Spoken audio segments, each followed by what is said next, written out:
Немесе құрметті көрермен, арнамызға қош келдіңіз. Ауа райы болжамы. Bir ғана лайк үшін деп подписать етемелерін баса кетуді ұмытпаң. Ал онда біз бастадық. 6 сәуірде еліміздің басым бөлігіндегі ауа райы болжамы.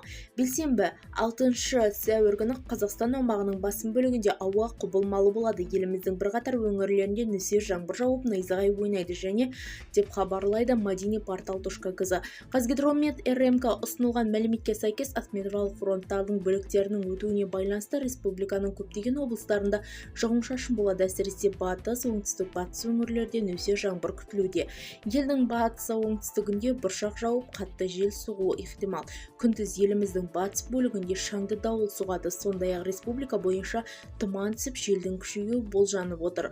Жауын-шашынға қарамастан еліміздің бірнеше облыстарында жоғары өрт қаупі сақталады. Төтенше жағдайлар қызметкері синоптиктердің Түркістан облысының батысында, солтүстігінде, орталығында және таулы бөктеріне, сонымен қатар Жамбыл облысының солтүстік батысында, шығысында және орталығында қауіпті өрт жоғары екенін атап өтті. Бұл кезекте Қызылорда, Алматы, Жетісай, Жетісу, Қарағанды және де Абай облыстары да бар. Бізді тамашалауды жалғастырыңыз. Сау саламат болыңыз.